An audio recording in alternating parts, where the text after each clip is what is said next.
se abre camino en la serranía.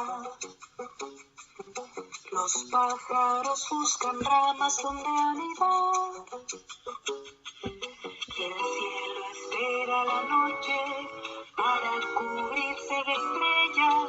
Se llena de farolitos la oscuridad. Las horas pierden su forma y se vuelven días. Los días ya son 100 años de soledad. Y en medio de este silencio se agitan los corazones. Resuena el grito de un pueblo que no da más. Como una tormenta, como un huracán, como los volcanes, como el vendaval. Comenzamos esta conversación con un joven candidato a constituyente proveniente desde la base social de Valparaíso. Vamos a conocer a Dan Espinosa. Buenos días, Dan. Bienvenido al ciclo de Conversaciones por la Vida, independientes a la Convención Constitucional. Por favor, primero que nada, digamos, preséntate y cuéntanos cómo surge tu candidatura. Primero que todo, gracias por la invitación. Muy contento de estar acá en este ciclo de entrevistas que nos permite acercarnos a la ciudadanía, especialmente en estos momentos tan complejos donde reunirse es prácticamente imposible, las condiciones de aforo, la pandemia, en fin. Esto ya nos permite saltar ese torniquete de la incomunicación y llegar directamente a conectar con las personas. Para quienes no me conocen, mi nombre es Dan Espinosa, tengo 35 años, soy técnico en administración de empresas, llevo cerca de 10 a 15 años dedicándome a las comunicaciones y la administración, tanto en el mundo privado como en ONG, en iniciativas comunitarias. Y he trabajado fuertemente con la dimensión de la sostenibilidad, la protección de los ecosistemas, a los animales, a los pueblos originarios, entre otras cosas más. Y más o menos de ese mundo, desde lo comunitario, desde lo social, nace esta candidatura. En su corazón directo está en el Cerro Yungay de Valparaíso, en la comunidad Plaza Yungay, donde articula centros culturales, clubes deportivos, huertas comunitarias, entre otras cosas más. Y de ahí nace la inquietud que nosotros venimos levantando hace mucho tiempo, no solamente a raíz del estallido, pero que ahí se fortalece. Nosotros ya tenemos un funcionamiento que tiene una data más o menos de 5 a 6 años, y que obviamente el estallido que todos vivimos el año 2019 le entrega una dimensión adicional, le entrega una profundidad, y nos invita a hacer una discusión mucho más profunda para ver cómo nos acoplamos a este proceso de cambio constitucional, que todavía no alcanza a ser constituyente, pero algunos consideramos que va en vías de. Y en ese contexto es que empezamos a dialogar, a resolver, a conversar con más organizaciones y ver cómo podíamos ser parte de un gran esfuerzo social, socioambiental, feminista, sindical, gremial en general, que nos permitiera enfrentar este proceso con una fuerte raíz territorial. Y ahí es que nosotros nos sumamos a la instancia del Congreso Social de las organizaciones del Distrito 7, donde participaron cerca de 40 organizaciones de las diversas áreas, y decidimos levantar una lista de candidatos y candidatas que representaran este mundo social. Nuestra comunidad presentó que nosotros estábamos disponibles, yo respetando y dejándome llevar por el mandato de nuestra asamblea, me presenté como un posible candidato, a lo que estas organizaciones dijeron que sí, que consideraban que esta candidatura podía ser un aporte en ese proceso, y así junto a otras candidaturas más.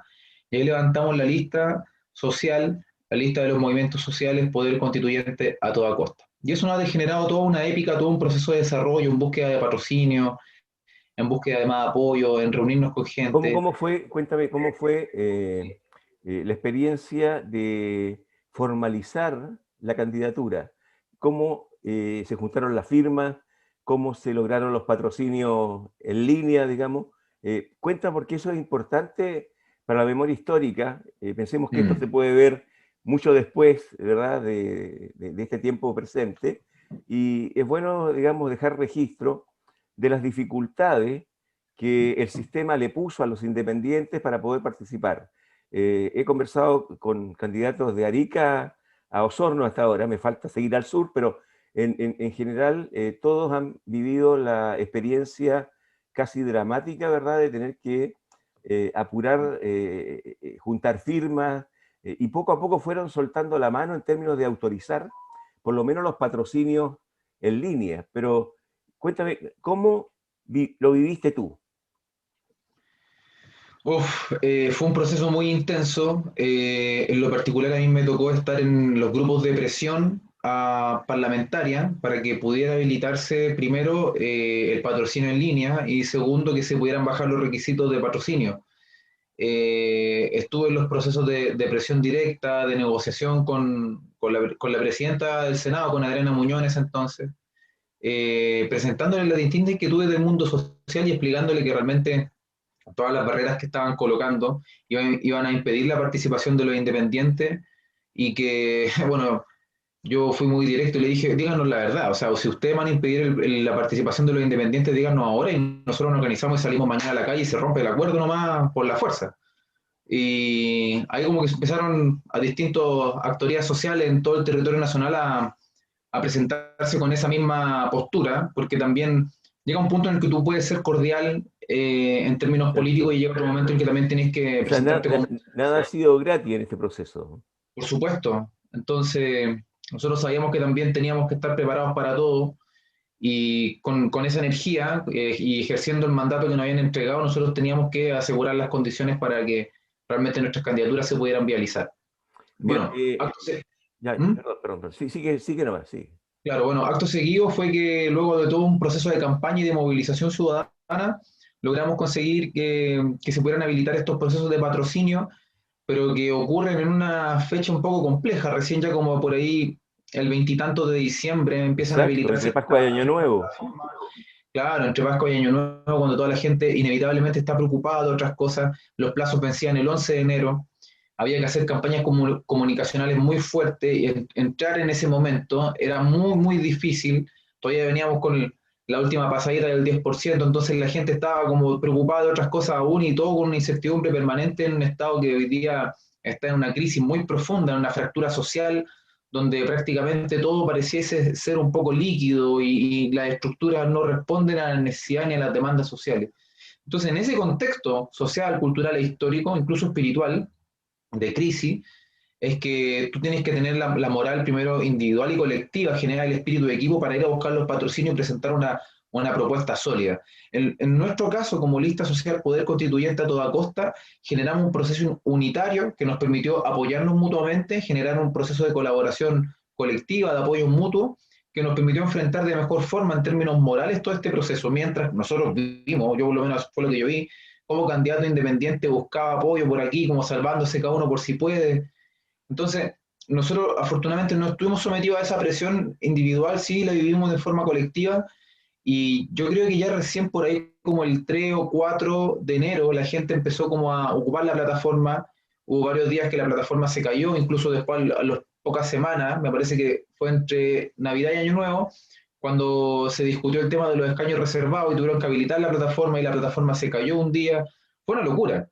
Okay. Finalmente logramos conseguir los patrocinios que necesitamos y superarlos con creces y instalar nuestra lista y hoy día estar en la disputa del espacio de poder más importante, la madre de todas las batallas, la confección de una nueva constitución que realmente tenga una nueva perspectiva que nos permita enfrentar los desafíos del siglo XXI. Una pregunta, tú que estás recorriendo las calles del puerto, las calles de los cerros de Valparaíso, ¿cómo sientes, qué importancia le está dando la ciudadanía a este proceso constituyente que se inicia el 11 de abril, en comparación, digamos, con las otras candidaturas? Tenemos concejales, alcaldes y gobernador por primera vez.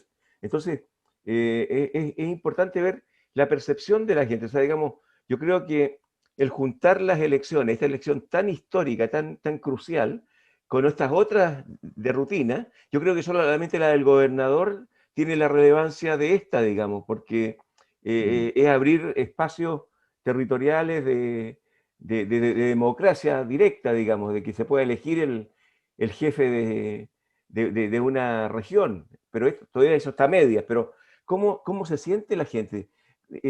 ¿Cómo le está dando la jerarquización necesaria al proceso constitucional? Mira, nos ha tocado recorrer distintas comunas del distrito, no solamente la de la comuna de Valparaíso. Yo soy de la comuna de Valparaíso, por ende me ha tocado verla más recurrentemente, pero lo que yo he logrado percibir y nuestro equipo en general es que hay una desinformación muy grande. Como que la gente, cuando vio lo del acuerdo firmado el año 2019, que descomprime toda esta crisis social, lamentablemente, que logra encauzarla por la vía institucional, que termina haciéndole una puñalada por la espalda a todo ese esfuerzo social, a todas las personas que arriesgaron su vida, las que murieron, las que la perdieron, los que perdieron su ojo, a todos aquellos que estuvimos en la primera línea trabajando de distintas formas. Hubo mucha gente que se desinfló y dijo, no, esto va a ser siempre así, vamos a estar en mano de los partidos, aquí ya no hay vuelta atrás. Entonces hay un sector de la población que realmente no quiere saber nada con... Esa es la realidad, ¿ya? Hay un sector importante de la población que no quiere saber nada, que luego de la firma del acuerdo le puso la lápida encima a todo proceso de cambio en Chile. No obstante, también hay otra parte de la población, y esa es una parte de la población que está bien informada. Hay una parte de la población que está bien informada, pero que tiene una visión más optimista, que dice, mira, está bien, que tiene esta crítica social, donde dice, bueno, el acuerdo no era lo que nosotros queríamos, nosotros estábamos levantando la propuesta de la Asamblea Constituyente, pero bueno, conseguimos una convención constitucional y de repente eso nos permite pavimentar el camino para poder llegar a una verdadera Asamblea Constituyente en un futuro próximo. Yo al menos soy de esa tesis. Entonces hay mucha gente que está en esa línea y está muy comprometida con el proceso, se está informando, está viendo programas, no solamente los programas, las trayectorias de las personas, más allá de dejarse llevar por nombres muy atractivos o propuestas de marketing, porque aquí hay mucho producto hoy en día, hay mucho producto de Exacto, marketing, exacto. lo cual es muy peligroso porque le quita la importancia política que tiene esto, y no le entrega perspectiva de gobernabilidad, sino que le entrega perspectiva de bien de consumo prácticamente a algunas listas que se están hoy día presentando entre comillas como una alternativa, pero que es una alternativa con una pura cáscara, es un océano de 1 centímetro de profundidad No, y eso es peligroso para... hablábamos, fíjate tú que, ratificando lo que tú dices, eh, hemos observado en la franja cómo te roban el lenguaje de la revuelta, ¿verdad? De la explosión social, te roban las consignas y empiezan todos a pedir dignidad, a pedir no más AFP, a pedir salud para todos o educación libre y gratuita, o sea, todas las banderas que tiene el movimiento social, se las apropian, ¿verdad? Y empiezan a tirarlas en un lenguaje de marketing, incluso falsificando el todas y todos, qué sé yo, tratando de adecuar el lenguaje para disfrazarse digamos, de progresista, cuando van ahí justamente a trancar la pelota. Su intención es que el sistema se maquille, pero que no cambie. Entonces, ahora, siguiendo la misma idea, eh, nosotros, digamos, conversando con distintas regiones, he visto que la gente está recuperando el ánimo de votar, ¿ya? Y que la probabilidad es que la votación, pese a todas las trabas, la pandemia, las condiciones que se están dando, digamos, en este momento, iría a votar más que en el plebiscito anterior, Sí, porque estaríamos captando el interés de ese casi 48% de abstención que se mantiene. Ese mundo que es un poco, digamos, de desesperanza aprendida, gente que ya bajó los brazos, dice esta cuestión nunca va a cambiar y ¿para qué me voy a meter en política? Y los otros que están viendo que por esta vía se puede todavía recuperar y lograr un camino de cambio profundo y pelear, digamos, párrafo por párrafo en la Convención Constitucional, la inclusión de todos los principios que pide la ciudadanía, por los principios fundamentales que se están dando como un programa casi tácito, ¿ya? Que no está escrito, pero que está en el sentimiento de todos los candidatos independientes. Yo les he preguntado y las plataformas son similares. Yo creo que tenemos que apostar, te estoy dando mi opinión personal, tenemos que apostar a que seamos un 80% ahora, pero de un universo mucho mayor, porque se suman a la votación la gente que se está absteniendo, que entienda que esto es crucial. Yo creo que en el poco tiempo que queda hay que hacer esa campaña de captación, de remecer a los abúlicos, a los apáticos, a los alejados de la política, decir que esta es una chance real. No sé cómo tú lo ves. Es sumamente interesante lo que tú mencionas, yo creo que está enlazado con lo anterior, como cómo encontramos que está la ciudadanía, como si bien te mencioné, habían dos grandes grupos, uno que está muy informado pero con el pesimismo, otro que está informado con un poco más de optimismo y que va a ir a votar y que es capaz de percibir todo este ruido que hay hoy día, pero también hay un sector de la población que no tiene esa distancia, pero sí está desinformado porque realmente la información es muy difícil que llegue.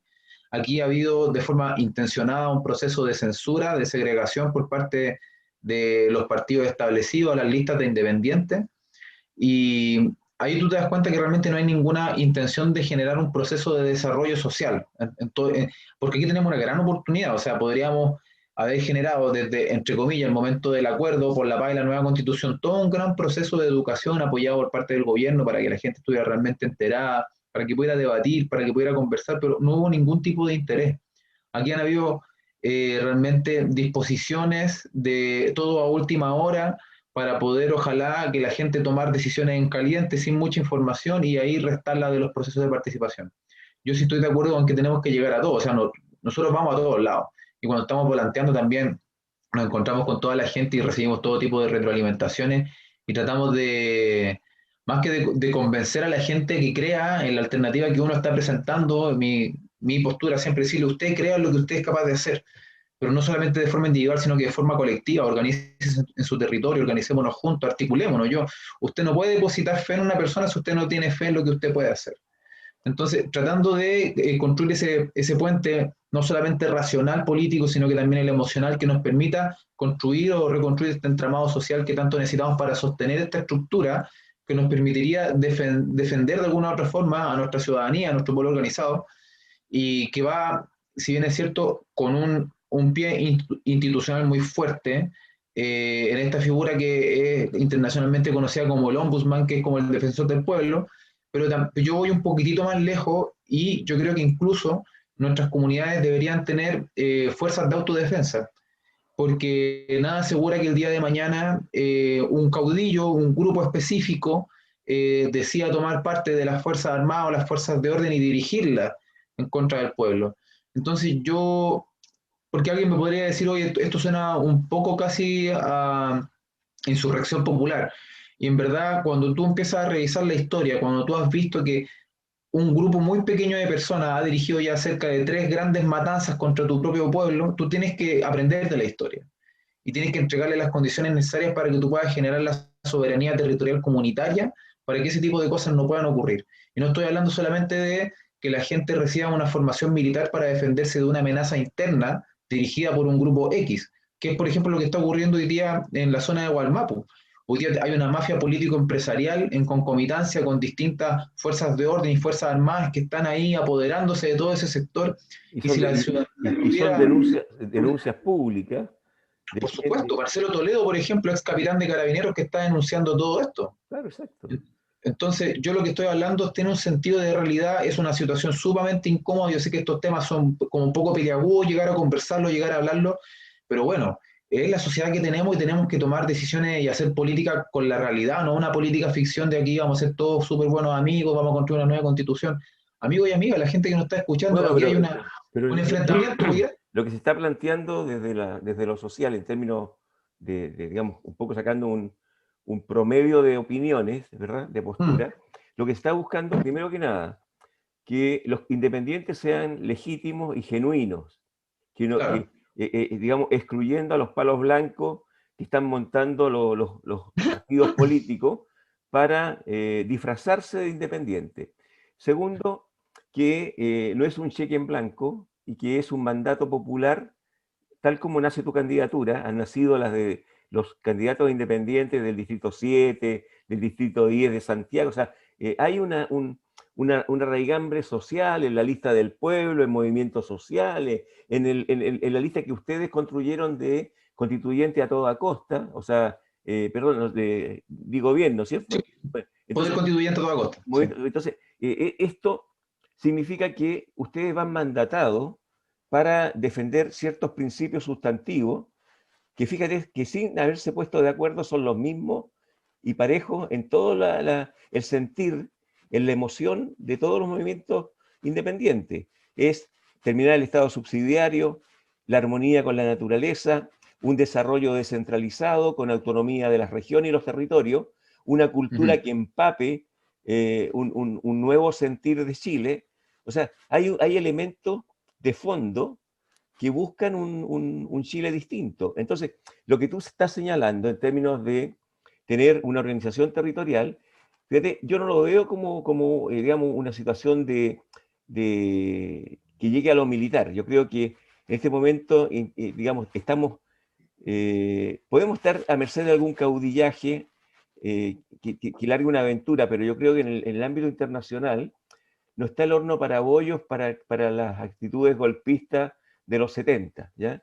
O sea, no tenemos esa amenaza de la Guerra Fría que justificó toda la invasión, ¿verdad?, de gobiernos militares en todo el Cono Sur y toda la Hernán, disculpa. represión y muerte que trajo. Claro. Pero yo creo que la posición activa, digamos, de la ciudadanía en términos de tomar instituciones, o sea, institucionalizarse en la Constitución para que siempre tengamos una ciudadanía vigilante, activa, que esté participando. O sea, aquí el verbo participar tiene que ser genuino, vinculante, no que nos han vendido hasta acá, pues no mesitas de este club que después no sirven para nada. Entonces, Claro. entonces yo creo que en ese sentido, la organización social se ha visto en la pandemia con las ollas comunes. Estamos en Valparaíso, somos casi vecinos, y hemos visto cómo los vecinos y las juntas vecinales se han organizado para tener ollas comunes y cómo eso ha salvado a mucha gente que la pasó muy mal el año pasado. Y bueno, y la sigue pasando mal ahora. Pero el término de que cómo nació instantáneamente, ¿verdad? Esta solidaridad de base, cómo seguimos prefiriendo el almacén de barrio, cómo creamos la cooperación en términos de cuidarnos, de evitar, aquí la amenaza del narcotráfico, la amenaza de los vándalos, ¿verdad?, pagados por el narcotráfico. Yo creo que es una experiencia que vivimos cuando, en colusión con una fuerza de carabineros que se retiraba para que saquearan, ¿verdad? Claro. Nos saquearon Valparaíso en un día, ¿verdad?, en una tarde, a una cuadra y media de la comisaría, que está ahí en Independencia con... Calle Buenos Aires. Exacto. Y al otro lado teníamos toda la curva de supermercados, o sea, arrasaron Condel, el Líder,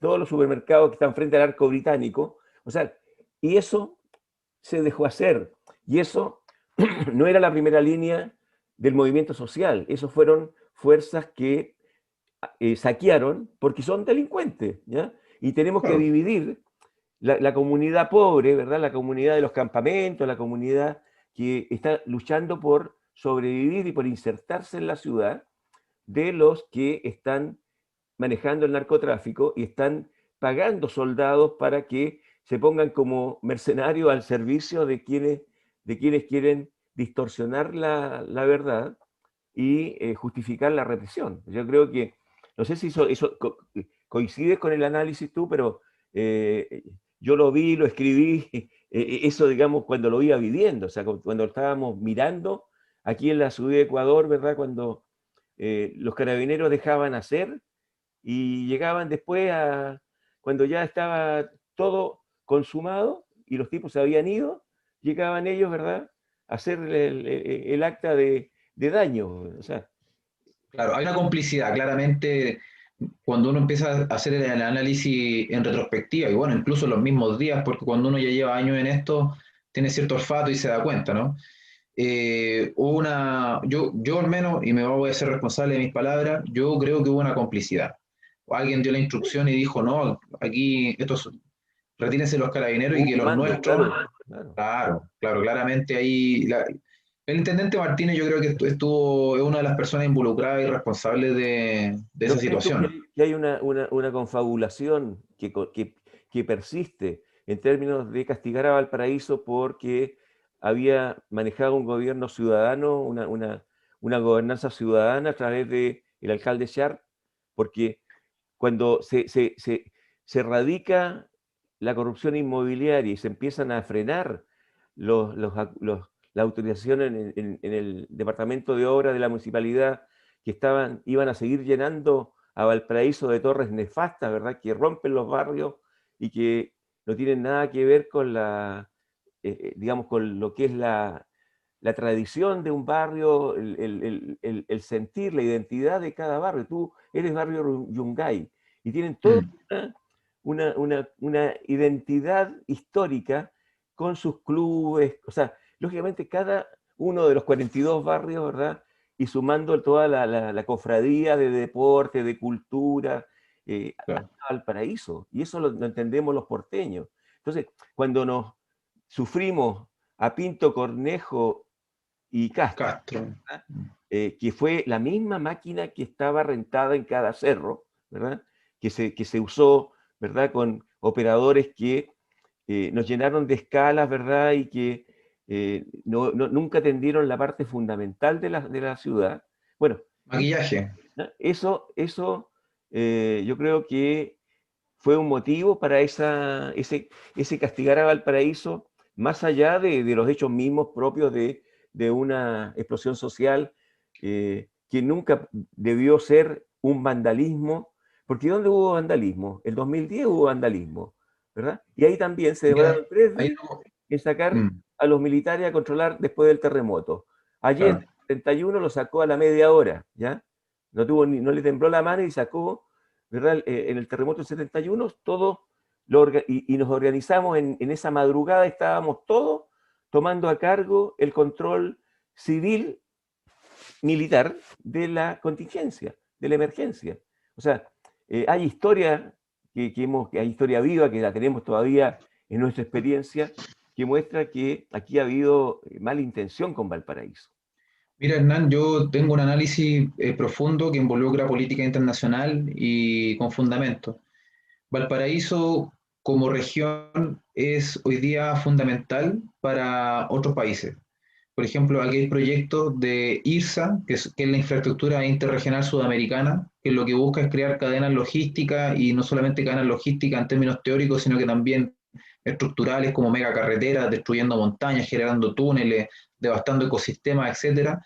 Eso asociado a una nueva dimensión portuaria que vendrían siendo los megapuertos, que se construirían a costa de la salud de nuestras comunidades, de la expropiación directa de ecosistemas que hoy día sustentan la vida, entre otras cosas más. Y Valparaíso como ciudad tiene un rol fundamental porque acá se quieren colocar las últimas terminales o las puertas de entrada para esos megapuertos y para estas carreteras.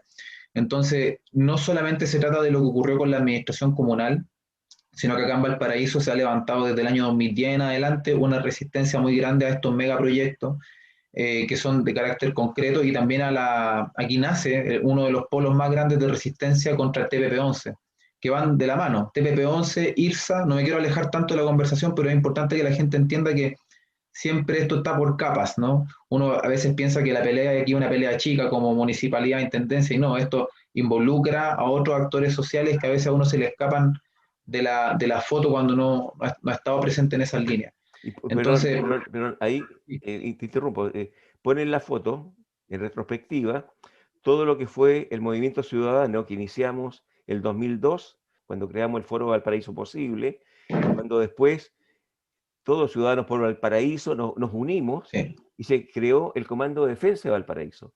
Y de allí nace una conciencia ciudadana activa que no se desmovilizó nunca. Nos demoramos 17 años en tumbar el proyecto Mol Barón, pero siguen los intentos justamente, o sea, la ambición no descansa, sigue tratando No, de meter los megapuertos y tratar de usurparle a Valparaíso su identidad, su costanera, y lógicamente los proyectos que tú dices son justamente vulnerar todo lo que hasta aquí se ha frenado por actividad ciudadana. Y lógicamente, claro, si logran un acuerdo internacional que sea vinculante y que amargue al Estado, nos van a pasar por encima. O sea, por ejemplo, el acuerdo IRSA de Infraestructura Interregional Sudamericana está totalmente ya firmado, completo todo, pero la resistencia ciudadana acá en Valparaíso y en otras regiones ha permitido que ese proyecto no avance y no, y de momento yo lo veo muy trabado y lo que se está buscando hoy día es, en mi particular opinión, es hacer un cambio general de la administración y apoderarse de los partidos establecidos que están en acuerdo con estos grandes poderes fácticos para poder darle vialidad a todo esto. Ahora, es complejo el escenario y aquí me quiero retrotraer un poco al año 2019, porque, y también aquí entrando un poquito en la conspiración, pero cuando uno empieza a analizar todo lo que ocurrió en el proceso de estallido de revuelta social, con la quema de los metros, por ejemplo, donde metros tenían más de 20 cámaras de seguridad y alrededor tenía un polígono con 30 cámaras más y todavía no tenemos ninguna persona detenida directamente o sancionada, o que vamos a decir, si esta persona quemó el metro, tenemos sospechas, tenemos detenidos en prevención preventiva, entre otras cosas más, pero realmente gente condenada por eso no la tenemos. Entonces, ¿qué quiero decir con esto? Yo soy de los que sostienen de aquí hubo un proceso de intentar detener la movilización ciudadana, achacándole, Criminalizarla, perdón, criminalizarla. por supuesto, criminalizarla diciendo, miren, la gente está quemando los metros, los mismos contra los que está alegando y la cuestión se les fue de las manos. Ellos quisieron, porque yo, este gobierno, el de Sebastián Piñera y el gobierno de Michelle Bachelet, levantaron distintos montajes contra la ciudadanía en distintas regiones. De aquí se replicó un poquito la fórmula, pero como fue a escala nacional no les resultó. Y aquí en Valparaíso se levantó una resistencia muy fuerte contra el tema y que muchos estamos como conscientes de esto que está ocurriendo. Mira, no, quiero tal vez como cerrar un poco ese tema porque es demasiado profundo y podríamos Sí, empezar a sí, entregar nombres, no, antecedentes. claro. Pero igualmente es importante conversarlo. Fíjate que una vez Sergio Onofre Jarpa, imagínate a quién estoy nombrando, Sergio Onofre Jarpa dijo, para ver el terrorismo, para ver si una acción es terrorista, hay que ver a quién le sirve, ¿ya? O sea, y aquí, ¿a quién le sirvió? Justamente a los organismos de Estado represivo, ¿verdad? Que con esa excusa quisieron criminalizar toda la explosión social de octubre, que era una explosión ciudadana que tenía antecedentes anteriores. Estaba el movimiento Nómada AFP, el CAE, las colusiones, etcétera. O sea, digamos, fue Claro, Hidroaicén, los estudiantes, hay mucho, rebasó hay el mucho. vaso simplemente. Entonces, ahora me interesaba esta conversación porque esta es la forma de mostrar el perfil de los candidatos. O sea, esta es la conversación ciudadana que estamos levantando en este ciclo para ir más allá de lo que es la lista. Pero también tenemos que hacer conocer la lista y colocarla aquí. Entonces, por favor, ahora precísame, por favor, exactamente el nombre de la lista, tu número, ¿verdad? Y tu nombre completo para que te ubiquen. Vamos a tener que enseñarle a la gente, entre paréntesis, traten de enseñarle cómo doblar el voto y saber dónde se ubica, más o menos geográficamente, en ese mercurio de 2 páginas, ¿verdad? Que va a ser el voto, dónde va a estar cada cual, porque realmente la gente que está influida por la televisión, y como ustedes son invisibles en la televisión, van a andar buscando los nombres que les suenen, ¿verdad? Y eso es peligroso. Entonces estamos, digamos, tratando de provocar un voto informado, pero también, digamos, preciso en términos de ubicarse en la gran plantilla. Entonces, y que sepa que la más importante de los 4 papeles es este, ¿ya? Es este el más importante. Y lógicamente después que vote por el otro, pero que se tome tiempo para ubicar el nombre de la lista y el nombre de su candidato. Por Ya. favor, Dan. Bueno, primero que todo, como lo mencioné en un comienzo, yo estoy en una lista que se llama Lista Social Poder Constituyente a Toda Costa. Esta lista nace acá en la quinta región, a diferencia de otras listas que también tienen tal vez un tinte social, la nuestra nace acá. Es distinta, por ejemplo, a la lista de independientes no neutrales o la lista del pueblo, que son centralistas y que replican la lógica centralista porque nacen desde allá. La nuestra tiene la identidad de nuestra región, está construida con los movimientos sociales que se han levantado acá, con las distintas actorías sociales, y voy a pasar como muy rápidamente por quienes la componen. Está Natalia Corrales, que es la representante de la coordinadora feminista 8M, del sindicato de trabajadores y trabajadoras a honorario de la Municipalidad de Valparaíso, también a nivel nacional, y trabaja en distintos procesos sindicales. Entonces ahí tenemos ya un movimiento social que es de gran relevancia, que parte en los 1900 y hoy día está prácticamente creciendo y que es indetenible. También contamos con la participación de Alberto Ormeño, que es una persona que trabaja con los sindicatos portuarios, las áreas productivas también relacionadas a la educación superior. Entonces tenemos otro movimiento social también que se ha levantado con mucha fuerza. Continúa Patricia Brito, que es la representante de la coordinadora Noma FP, una organización que lleva mucho tiempo trabajando, estableciendo de forma muy seria una propuesta para otro modelo de pensiones, otro modelo de administración de las pensiones. Y también es integrante de la coordinadora Noma Zonas de Sacrificio. Me detengo muy brevemente en esto. La quinta región de Valparaíso es la región con más conflictos sociales y ambientales de todo Chile. Por eso es tan importante que acá se dé esta resistencia, por eso es tan castigada nuestra comuna, relacionando con las preguntas anteriores. Aquí se quiere instalar finalmente el último modelo de sacrificio para acabar con lo que es el corazón de este proceso revolucionario. Pero nosotros vamos a impedirlo, así que tranquilos nomás. Siguiendo está la colaboración de los movimientos ecologistas, animalistas, en el cual yo represento, las huertas comunitarias, procesos barriales, entre otras cosas más. Yo soy consejero de la sociedad civil y también fundador de una red de activistas por la liberación de los animales y la tierra, con la que venimos trabajando hace mucho tiempo en innovación social, tecnológica, que genere nuevos procesos productivos, nuevas plazas de trabajo con un enfoque sostenible. Son cosas muy interesantes donde están involucrados los componentes básicos de la ecología, de nuestra sociedad y obviamente también de la economía. También se encuentra Daniel Chamorro, uno de nuestros candidatos que es de la isla Juan Fernández, para darle también este pluralismo en términos gráficos para poder involucrar las demandas que muchas veces están postergadas y que nosotros sabemos que están allá, pero realmente nunca los conectamos.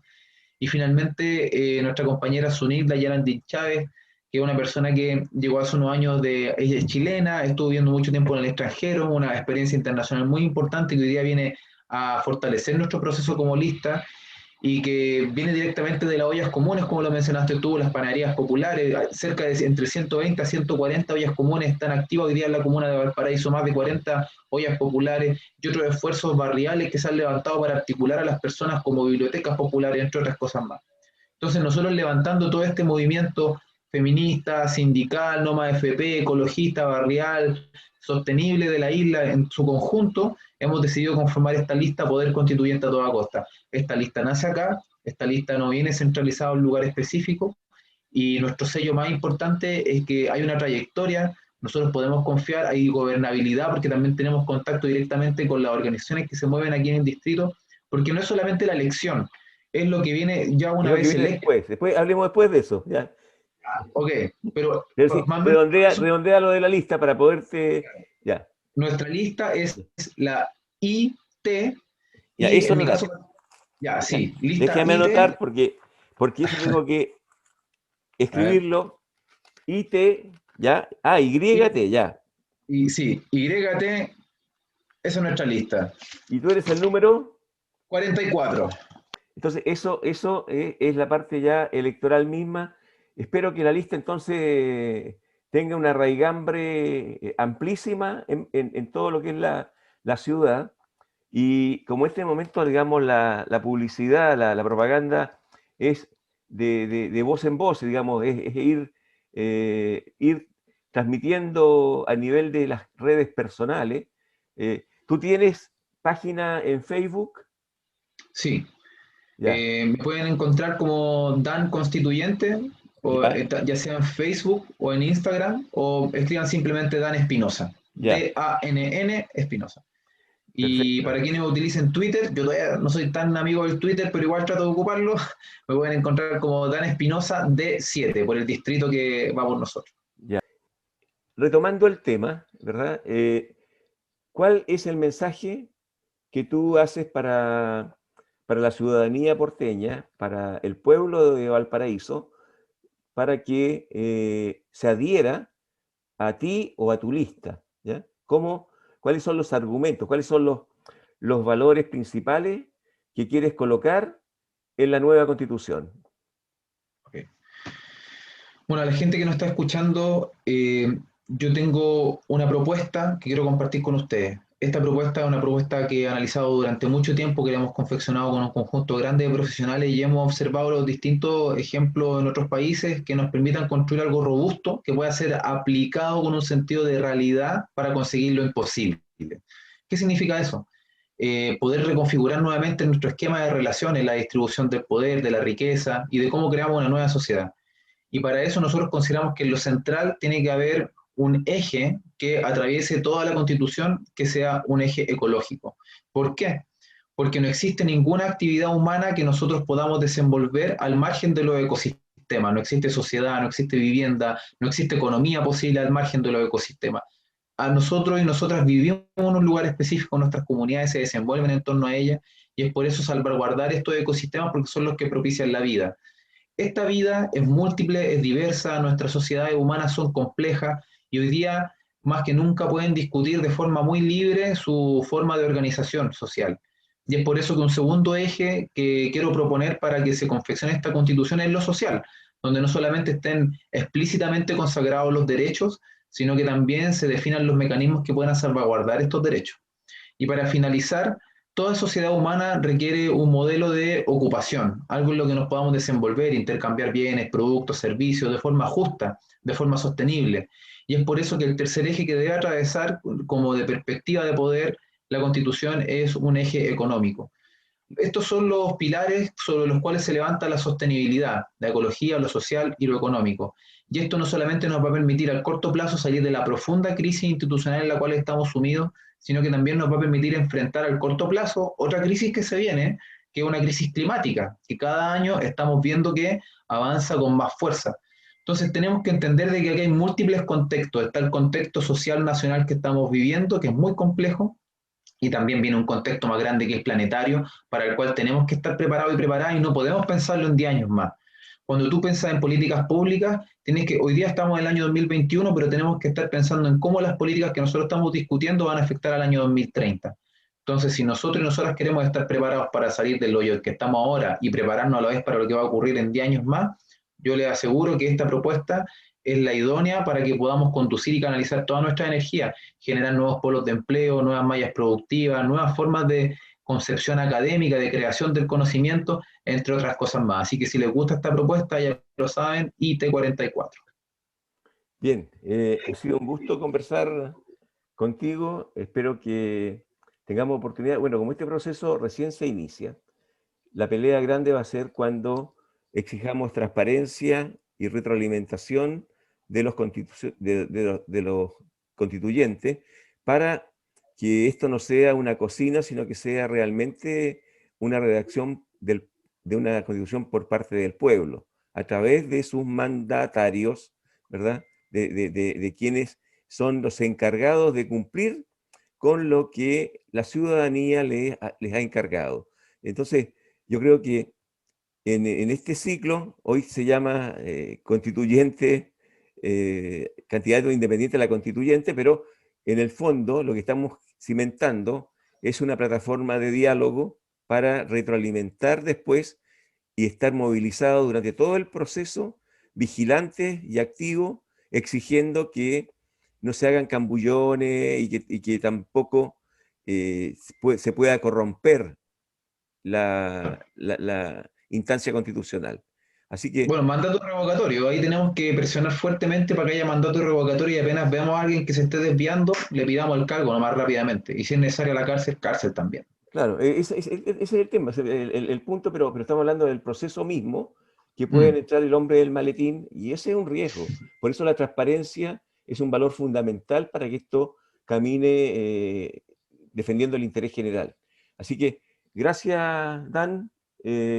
Espero que nos podamos volver a encontrar. Así que, Muchísimas gracias, Hernán, por la invitación. Yo muy contento de poder volver a poder compartir un poco, a hacer análisis de la contingencia, las cosas que están ocurriendo, porque aquí está pasando todo muy rápido. Así que siempre es exacto, importante sentarnos a conversar. exacto. Nos vemos. Muchas gracias. El